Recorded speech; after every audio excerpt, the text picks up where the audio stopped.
الحمدللہ رب العالمین والصلاة والسلام علی سید الاولین والآخرین وآلہ الطاہرین واصحاب المنتجبین، اما بعد۔ محترم حاضرین کرام، وقت بہت تھوڑا رہ گیا۔ اس موضوع پر میرے جو خیالات ہیں وہ آپ انٹرنیٹ اور ویب سائٹ پر سنتے رہتے ہیں۔ یہ موضوع اتنے تھوڑے وقت میں سمیٹا نہیں جا سکتا۔ آپ نے سب حضرات کی گفتگو سنی، مگر میرا جو انداز ہے نا اور جو میں نے اس موضوع پر تحقیق کی، اللہ کے فضل سے میں نے کمزور روایتوں پر انحصار نہیں کیا۔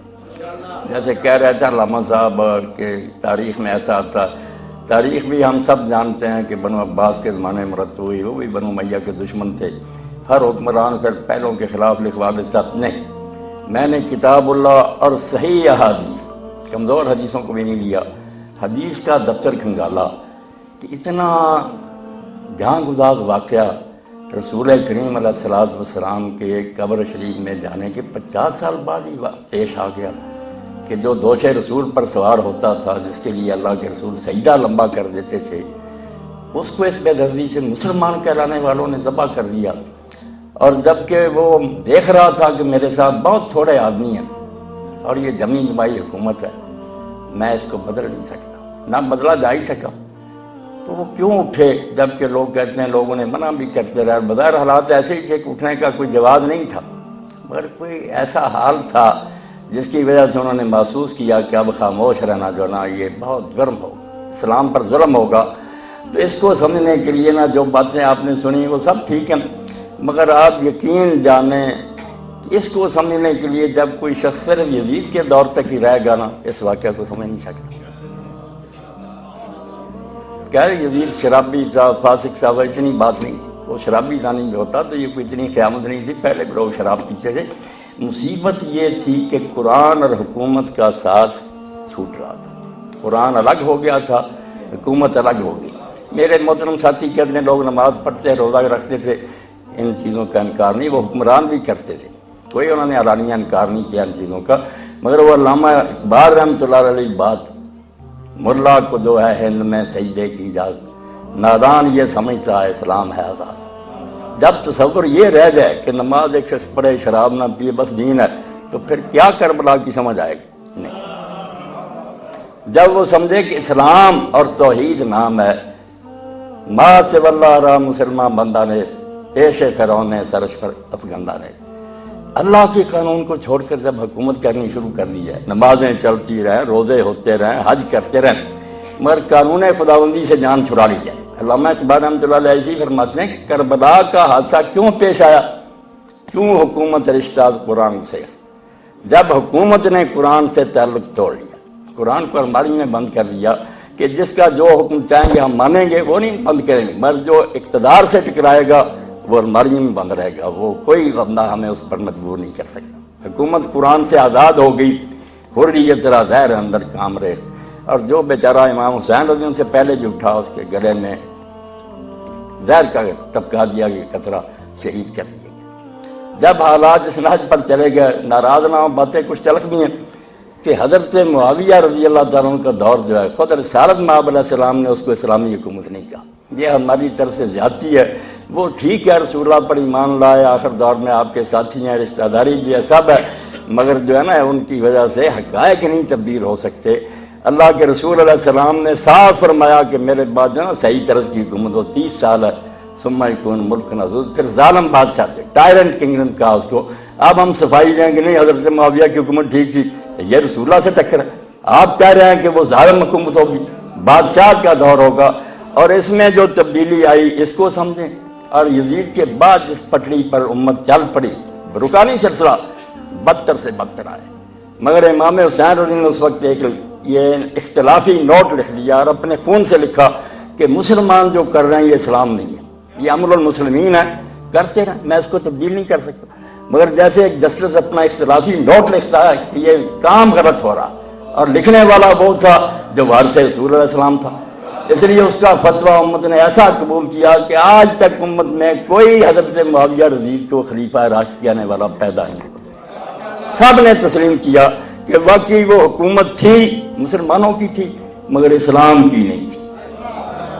یہ برکت ہے امام حسین رضی کی، جس کی وجہ سے اقبال کہتے ہیں کہ قرآن اور کربلا کیوں کٹھے ہیں؟ رمز قرآن حسین آمد سے، قرآن کی رمز تو حسین سے سمجھ نہ آئی، زیاد سے شعلہ افروخت۔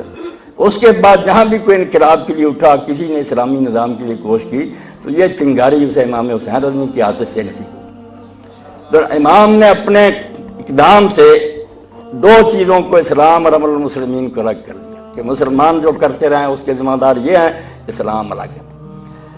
میں تھوڑے وقت میں صرف ایک بات آپ کی خدمت میں عرض کروں گا کہ یہ یزید کے دور سے پہلے امام حسین رضی پر جہاد فرض ہو چکا تھا۔ یزید کی بیعت اور یہ نا شراب وغیرہ کی کوئی بات نہیں تھی۔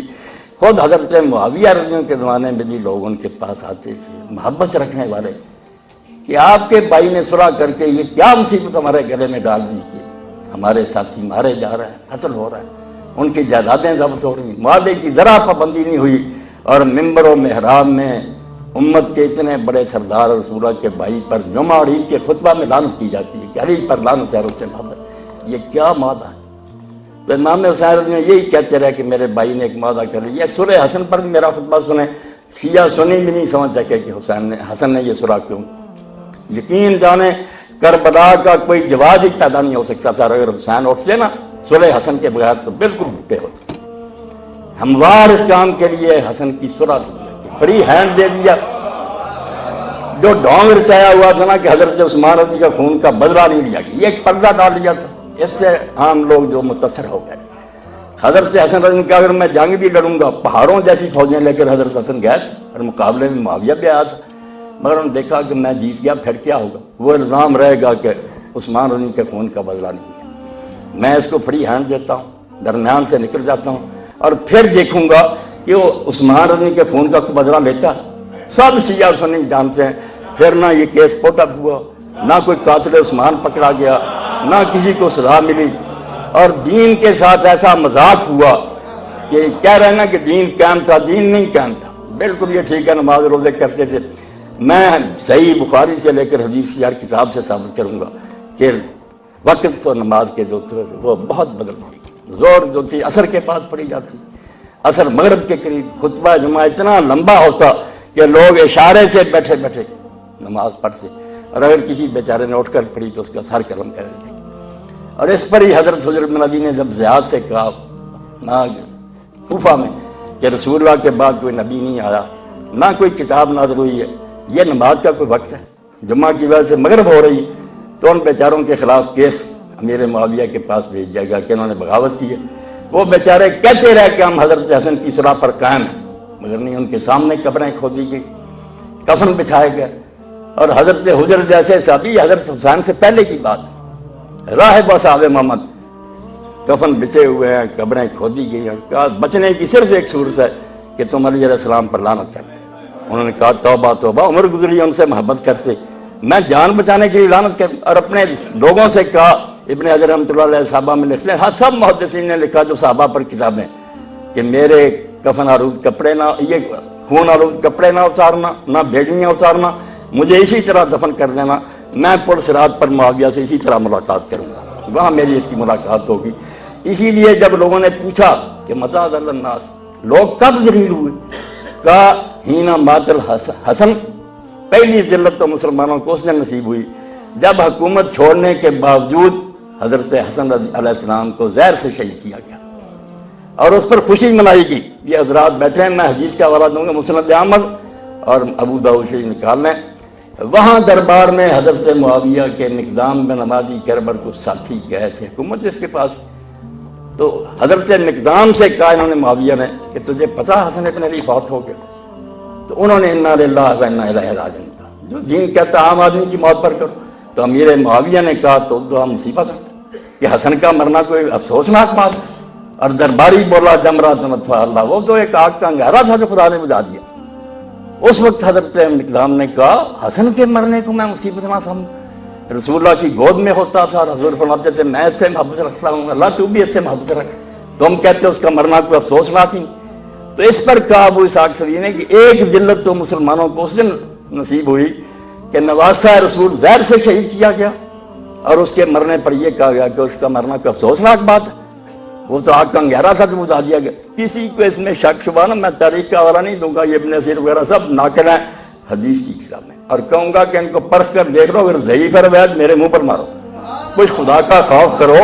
حضرت معاویہ کا دور جو تھا، حضرت حسن شہید ہوئے، بعد میں بدھ یا زیاد، جس کے بارے میں علماء نے کہا کہ علانیہ جو شریعت کا حکم توڑا گیا نا، جیسے آئین کی خلاف ورزی ہوتی، باقی بہانوں سے بات ہوتی تھی، علانیہ حضور نے فرمایا تھا کہ الولد للفراش وللحائر آہر الحجر، کہ زنا سے کوئی بیٹا پیدا ہو تو وہ حلالی بچہ نہیں ہوتا. زیاد کو گواہیاں لے کر کہ میرے باپ ابو سفیان نے زیاد کی ماں سے زنا کیا تھا، یہ اس سے پیدا ہوا تھا، میرا بھائی ہے. وہ زیاد بن عبید کہلاتا تھا، اس کو زیاد بن ابو سفیان بنا لیا، اور اس نے اور اس کی اولاد نے جو خدمت کرن کی کربلا بھی عبید اللہ ابن زیاد، اور بعد میں زیاد کو حرامی کو بھائی بنایا.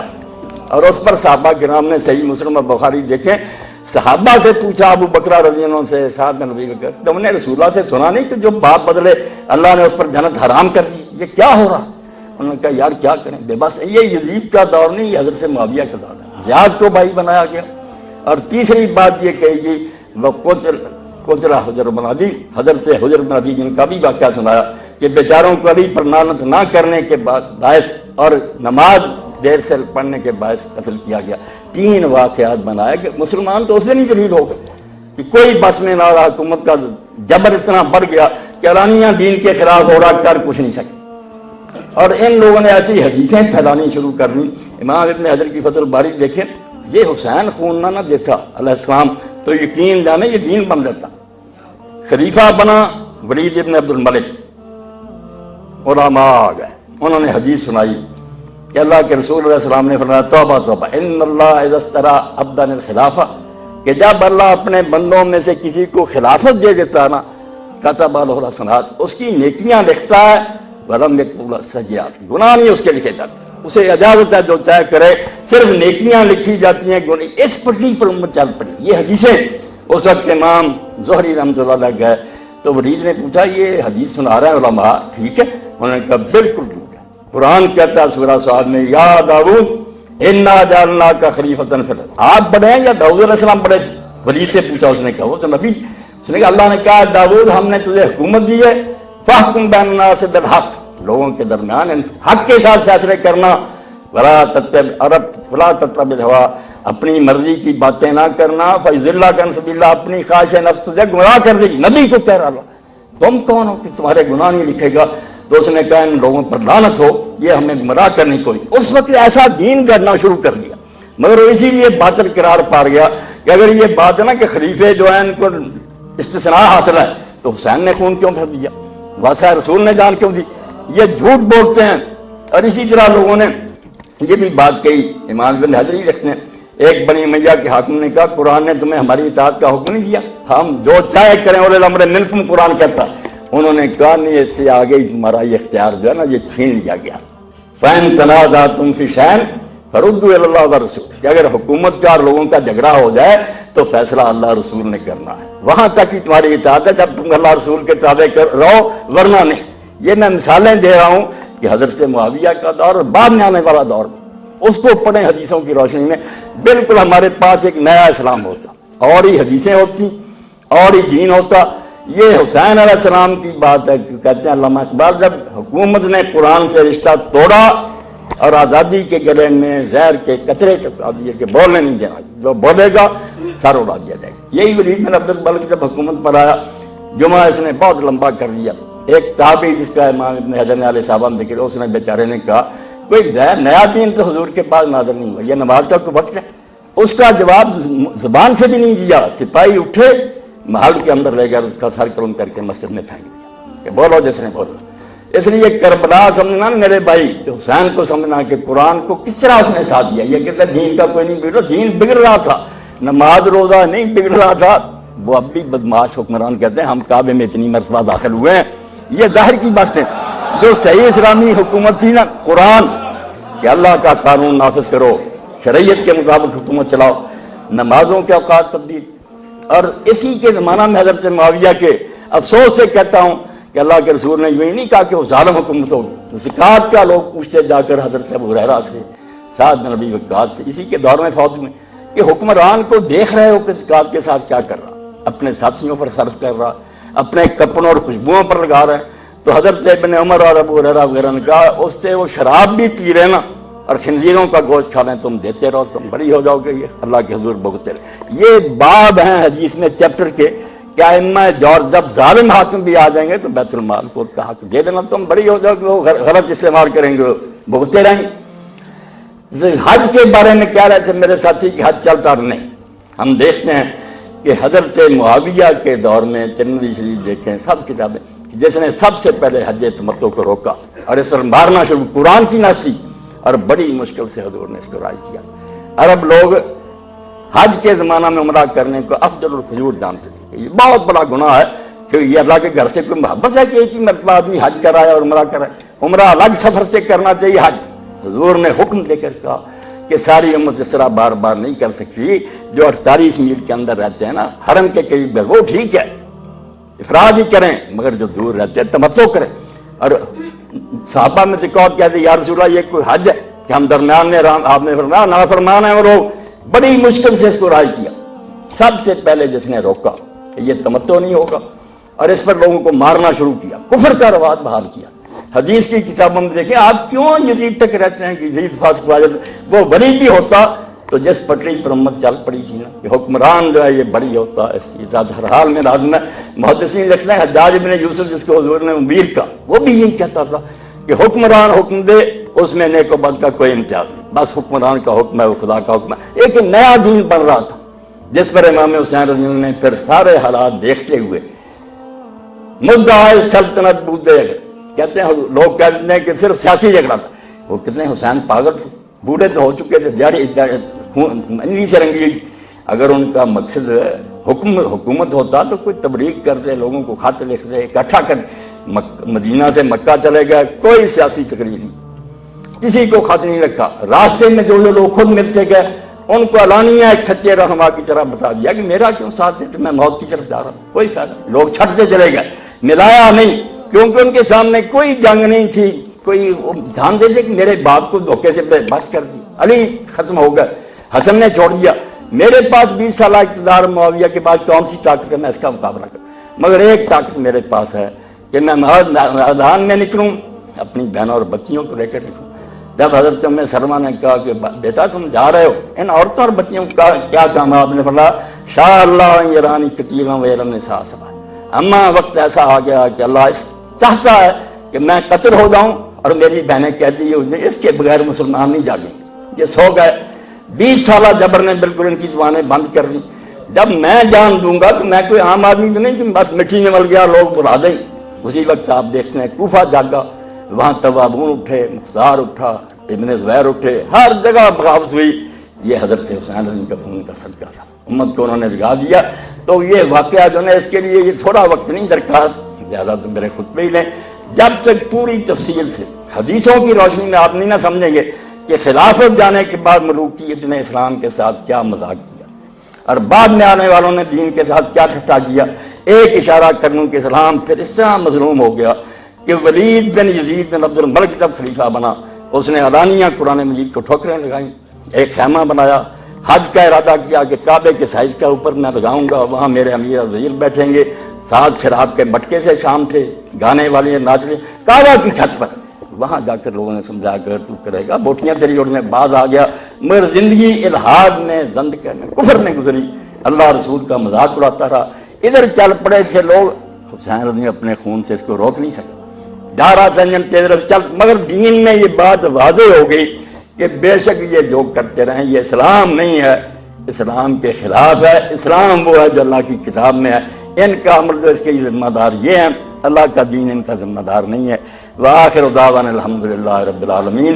اگر پھر موقع کبھی ملا یا آپ فیصلہ باز آئیں سن لیں، جس کو حوالہ درکار ہو حدیث کی کتابوں سے مسئلے ہے، اللہ کے لیے نا حسین رضی کے قصے کو ایک قصہ نہ سمجھیں کہ وہ یزید کے ساتھ ٹکر ہوئی، ایک شہزادہ اٹھا، اس کی تیاری مکمل نہیں تھی، ہار گیا، معاملہ یہ نہیں، معاملہ یہی تھا کہ دین تو تھا نا، اس کے لوگ بالکل آزاد ہو گئے تھے، اور امام حسین رضی کے خون کے بغیر لوگوں کو سمجھ نہیں آ سکتی تھی کہ مسلمان جو کر رہے ہیں غلط ہے، سچ وہ ہے جو اللہ کی کتاب میں ہے۔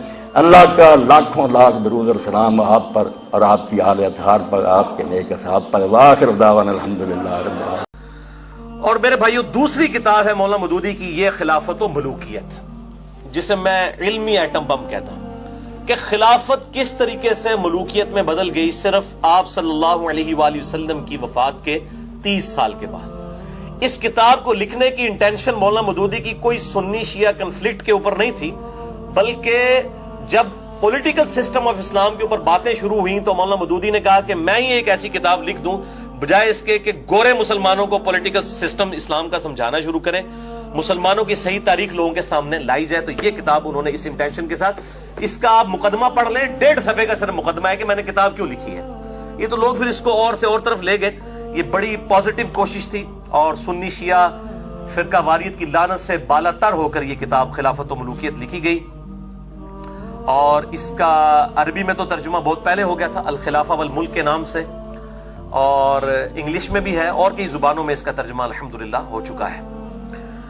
اور میرے بھائیوں اسی خلافت و ملوکیت کا دفاع کیا ہے میں نے کہ as far as doctrine of خلافت و ملوکیت is concerned with reference to Sahih Bukhari اور صحیح مسلم، تو وہ ڈاکٹرائن بالکل فٹ ان بیٹھتی ہے بخاری اور مسلم کی احادیث کی روشنی میں۔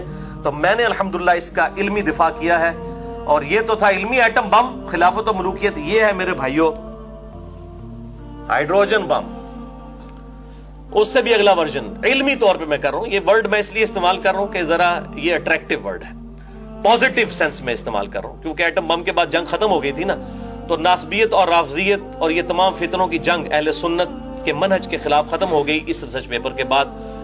واقعہ کربلا کا حقیقی پس منظر 72 صحیح الاسناد احادیث کی روشنی میں، جن میں سے اکثر احادیث صحیح بخاری اور صحیح مسلم سے ہیں، اور یہ 72 کا ٹائٹل میں نے شہدائے کربلا کی نسبت سے لیا، ورنہ اس میں احادیث 150 کے قریب ہے۔ اور مثلا 33 نمبر غدیر خم کے تمام طریق میں نے 8 طریق 33 نمبر کے اوپر جمع کیے ہیں اس کے اندر۔ اور یہ ریسرچ پیپر انٹرنیشنل ہے کیونکہ سب سے پہلے میں نے عربی میں لکھا، اس کے بعد اردو ترجمہ ہوا، پھر ہندی میں اور انگلش میں بھی الحمدللہ 4 زبانوں میں مفت PDF اس کا آپ اہل سنت پاک.com سے ڈاؤن لوڈ کر کے پڑھ سکتے ہیں، اور ہارڈ کاپیز جو ہیں وہ ہم ہزاروں کی تعداد میں الحمدللہ اس کی تقسیم کرتے ہیں۔ اور یہ پرنٹنگ ہوئی تھی، اس کے اوپر ڈیٹ بھی لکھی ہوئی ہے 24 اکتوبر 2015 بمطابق 10 محرم الحرام 1437 ہجری، اور اس کے کل صفحات جو ہیں 24 ہیں اردو کے اندر۔ جنگ جمل، جنگ صفین، نہروان کے حوالے سے بھی یہ تمام چیزیں اس کے اندر ڈسکس تھی۔ ایک ٹاپک میں نے جان بوجھ کے اس وقت چھوڑ دیا تھا، وہ تھا شہادت عثمان غنی رضی اللہ تعالیٰ عنہ، لیکن اس کے حوالے سے بھی چونکہ کنٹراورشل چیزیں پائی جاتی ہیں، اور وہ ایک فرضی کریکٹر گھڑ کے عبداللہ ابن سبا کا جو بعد میں آیا، جسے مولا علی نے خود قتل کروایا رضی اللہ تعالیٰ عنہ علیہ السلام، اس کے کھاتے میں ڈال دیا گیا، اور نعوذ باللہ یہ پراپوگنڈا کیا گیا کہ ایک عبداللہ ابن سبا نے 40,000 اصحاب کی نعوذ باللہ مت مار دی تھی، اور وہ اس کے جو ہے وہ ہتھے چڑھ گئے تھے نعوذ باللہ۔ تو میں نے حقیقی وجوہات اب بخاری اور مسلم کی روشنی میں اس ریسرچ پیپر میں ایڈ کر دی ہیں، اور اس کا انشاءاللہ اگلا ورژن جو ہے وہ عربی میں تو آ چکا ہے الحمدللہ ہماری ویب سائٹ اہل سنت پاک.com پہ، اردو میں بھی اس پہ کام شروع ہو گیا ہے، آج کل ٹائپنگ ہو رہی ہے، اور انشاءاللہ امید ہے 1-1.5 مہینے کے اندر یہ ریسرچ پیپر بھی سامنے آ جائے گا۔ اب میں نے اس کو ڈسٹنگوش کرنے کے لیے، فرق کرنے کے لیے، تاکہ پہلی لک میں ہی پتہ چل جائے، میں آپ کو یہ دونوں research paper side by side دکھا دیتا ہوں تاکہ آپ کو اس میں سمجھنے میں بھی آسانی ہو جائے۔ جو پرانے والا ریسرچ پیپر ہے، آپ اس کے یہ رائٹ کارنر کے اوپر دیکھیں، آپ کو ڈیٹ نظر آ رہی ہوگی 24 اکتوبر 2015۔ اب میں نے اس کو ریڈ اور وائٹ کنٹراسٹ میں کر دیا ہے ڈیٹ کو، یہ دیکھیں بالکل، تاکہ دیکھتے ہی فوراً نظر آ جائے۔ اور اب ڈیٹ ہے اس کی 12 اکتوبر 2016، اور اسی طریقے سے 10 محرم الحرام 1438 ہجری، 1 سال کے بعد کی ڈیٹ ہے۔ لہذا ہمارے ریسرچ پیپرز میں ناسخ و منسوخ والا کوئی ایشو نہیں ہے، بلکہ ہم ڈیٹس ڈال دیتے ہیں۔ بال پچھلے ریسرچ پیپر کی کوئی ایک حدیث بھی ہم نے اومٹ اس میں سے نہیں کی، انکلوڈ کی ہیں تقریباً 50 کے قریب احادیث۔ اب تقریباً کل 200 احادیث ہو گئی ہیں، اور بلکہ دیکھیں اس پہ اب میں نے یہ چیز ایڈ بھی کر دی ہے، کل 200 احادیث، یہ بلیک میں، پہلے یہ چیز نہیں تھی، کل 200 احادیث 72 کے ٹائٹل سے شہداء کربلا کی نسبت سے یہ ایڈ ہو چکی ہیں۔ یہ انشاءاللہ تعالی عنقریب اویلیبل ہوگا اہل سنت پاک.com پہ، اور یہ تقریباً اب 24 سے بڑھ کر تقریباً 40 تک پیجز پہنچ جائیں گے، اور 200 احادیث الحمدللہ اہل سنت کی کتابوں سے اس میں ہوں گی انشاءاللہ تعالی۔ تو یہ میرے بھائیوں ریسرچ پیپر کا میں نے ایک اوور ویو کروا دیا اس حوالے سے. اس نئی پرنٹنگ میں ہم نے 2 قسم کی ایڈیشنز کی ہیں. ایک تو میجر ایڈیشنز ہیں, پرانے والا پمفلٹ من و عن اسی طریقے سے ہے. میجر ایڈیشنز کی ہیں سیریل نمبر 14, 15 اور 16 کے اوپر شہادت عثمان غنی رضی اللہ تعالیٰ عنہ علیہ السلام کے حوالے سے, اور باقی کئی احادیث کے طریق جو ہے ایڈ کیے ہیں. لہٰذا یہ اب ریسرچ پیپر دوبارہ سے ہی کم از کم 3 دفعہ پڑھنا ہوگا تو پھر پتہ چلے گا کہ کتنا کچھ اس میں ایڈ ہو چکا ہے انشاءاللہ تعالی. البتہ اس میں جو 6 بڑے بڑے ٹاپکس میں نے ایڈریس کیے ہوئے ہیں, پہلے بھی وہی 6 ٹاپکس تھے, لیکن اس میں ایک درمیان والا ٹاپک ہم نے ایڈ کیا ہے شہادت عثمان غنی رضی اللہ تعالیٰ عنہ علیہ السلام کے حوالے سے. میں ان 6 ٹاپکس کے صرف نام بتا دیتا ہوں, باقی ڈیٹیل کی آپ خود انشاءاللہ تعالی سے پڑھ لیں گے. عربی میں ہم نے ویب سائٹ پہ اپلوڈ کر دیا ہے, جسے عربی کا شوق ہے. ویسے تو علماء کہتے ہیں جی ہمیں عربی میں دیں, جب عربی میں دیتے ہیں تو بیچاروں کو سمجھ ہی کوئی نہیں آتی, پھر کہتے ہیں ترجمہ ہی دے دو جی. یہ عربی بھی اگر 1 لاکھ لوگ ہیں نا جو عربی جانتے ہیں, ان میں سے کوئی ایک بندہ ہے جو عربی لٹریچر کا صحیح ترجمہ کر سکتا ہے. قرآن کا ترجمہ آسان ہے, لیکن یہ جو پیور لٹریچر کی عربی ہوتی ہے حدیث والی, کئی لوگوں کو دیا تو جس کو کہتے ہیں نا ان کی پھر علمیت اور قابلیت کھل کے سامنے آ گئی, بیچاروں کو سمجھ نہیں آئی کہ لکھا کیا ہوا ہے. تو عربی والا میں نے شوق پورا کر دیا, انٹرنیشنل پمفلٹ ہے یہ الحمدللہ, اور اردو میں آج کل اس کے باقی احادیث انشاءاللہ فٹ ان ہو کے تو سامنے آ جائیں گے. یہ 6 ٹاپکس میں بتا دیتا ہوں. ٹاپک نمبر 1, منہج نبوی صلی اللہ علیہ وسلم پر قائم خلافت راشدہ کی صحیح مدت کتنی تھی, اور خلافت راشدہ کے حقیقی اہل خلفائے راشدین کون تھے. ٹاپک نمبر 2, خلیفہ راشد کے خلاف بغاوت کرنا بدعت ہے. جنگ جمل, جنگ صفین اور جنگ نہروان میں سیدنا علی ابن ابی طالب رضی اللہ تعالیٰ عنہ علیہ السلام کا حق پر ہونا, اور شہادت عثمان غنی رضی اللہ تعالیٰ عنہ علیہ السلام. ٹاپک نمبر 3, رسول اللہ صلی اللہ علیہ وسلم نے اپنی وفات سے 1 مہینہ قبل مستقبل میں ہونے والے حکومتی بگاڑ سے متعلق غیبی خبریں دے دی تھیں. ٹاپک نمبر 4, چوتھے خلیفہ راشد سیدنا علی رضی اللہ تعالیٰ عنہ علیہ السلام کے فضائل کا بیان, اور ان پر ممبروں سے لعنت کرنے کی بدعت کب اور کس نے ایجاد کی. ٹاپک نمبر 5, حضرت معاویہ رضی اللہ تعالیٰ عنہ کو حکومت مل جانے کے بعد سے بتدریج امت پر کیسی ملوکیت مسلط ہوئی, اور پھر اس کا کیا بھیانک نتیجہ نکلا. اور ٹاپک نمبر 6, سیدنا حسین ابن علی رضی اللہ تعالیٰ عنہ کے فضائل کا بیان, اور یزید ابن معاویہ کی ملوکیت میں اس کے گورنر عبید اللہ ابن زیاد کے ہاتھوں مظلومانہ شہادت کا بیان. یہ 6 ٹاپکس ہیں. یہ بس ٹاپکس بنائے, اس کے بعد احادیث لکھ دی ہیں, ان سے میں نے رزلٹ کوئی نہیں نکالے. اب جسے شوق ہے نا رزلٹ نکالنے کا وہ خود نکالے. اور ان تمام احادیث کے اوپر میں نے اس دور کے جتنے بڑے بڑے محدثین ہیں ان کی تحکیم بھی لگا دی ہے. شیخ البانی رحمہ اللہ تعالیٰ کی, شیخ زبیر لزئی رحمہ اللہ تعالیٰ کی, اسی طریقے سے شیخ شعیب آرنوت کی رحمہ اللہ تعالیٰ, حال ہی میں وہ بھی فوت ہو گئے, اور شیخ غلام مصطفیٰ ظہیر صاحب, اور شیخ سلیم اسد صاحب. اس طریقے سے بڑے جو حدیث کی فیلڈ میں ایکسپرٹس ہیں ان کی تحکیم میں نے اس پہ لگا دی ہے. اور میں اپنے بھائیوں کو کہتا ہوں کسی ناسبی سے رافضی سے جھگڑنے کی ضرورت نہیں ہے. یہ آپ 200 احادیث اس کو دیں اور اسے کہیں کہ میرے بھائیوں ہم اس سے کوئی رزلٹ نہیں نکالتے, ان احادیث کو پڑھ کے جو آپ رزلٹ نکال سکتے ہیں وہ ہمیں بتا دیں. ہم نے تو اس میں رزلٹ لکھا ہی کوئی نہیں ہے, صرف احادیث ایک انٹلیکچوئل ترتیب سے جمع کی ہیں تاکہ کوئی یہ نہ کہ اس نے خود سے اپنی مرضی سے رزلٹ نکال. ان احادیث سے آپ کہتے ہیں قرآن و سنت ڈائریکٹ پڑھو تو آپ دیکھ لیں. اب اگر آپ بھی وہی باتیں کرنا شروع کر دیں کہ ڈائریکٹ پڑھو گے تو گمراہ ہو جاؤ گے, تو اس کا مطلب ہے کہ آپ لوگوں کو یہ بتانا چاہتے ہیں کہ قرآن و سنت کی تعلیمات نعوذ باللہ ہدایت کے بجائے گمراہی کا سبب بنتی ہیں. اور اگر کسی کو یہ وہم ہے کہ یہ پبلک کے لیے حدیث نہیں تھی, صرف رفع الیدین والی حدیثیں پبلک کے لیے ہیں, تو میرے بھائیوں صحیح مسلم کے مقدمے میں امام مسلم نے لکھ دیا کہ میں عوام الناس کے لیے حدیث جمع کر رہا ہوں, لہذا جو فتویٰ ہمارے پہ لگانا ہے وہ امام مسلم پہ لگائیں. لہٰذا اگر ہم حدیثیں بخاری اور مسلم سے پیش کر رہے ہیں اور آپ ہمیں فہم دوسرے بزرگوں کے بتا رہے ہیں تو بڑی سخت زیادتی والی بات ہے. امام مسلم کا فہم ہمیں بتا دیجئے, ان کا فہم تو صحیح مسلم میں لکھا ہوا ہے نا, پورا مقدمہ انہوں نے لکھ دیا ہے کہ میں کس لیے یہ روایات جمع کر رہا ہوں. تو اس حوالے سے اگر کسی کو کوئی کیوری ہو تو وہ اپنے علماء سے پوچھے اور ان سے ڈسکس کرے کہ ہاں جی یہ جو آپ سارے کام کر رہے ہیں یہ کیوں کر رہے ہیں. تو یہ میرے بھائیوں یہ میری کوئی اپنی ذاتی ڈاکٹرائن نہیں ہے ان کو ٹاپک کے طور پہ بنانا. اکثر لوگ کہتے ہیں کہ جی یہ آپ نے جنگ جمل صفین کے اوپر کیوں کیا ہے. تو میرے بھائیوں مجھ سے بہت پہلے امام بخاری اور امام مسلم کے استاد ہیں یہ امام ابو بکر ابن ابی شیبہ المتوفا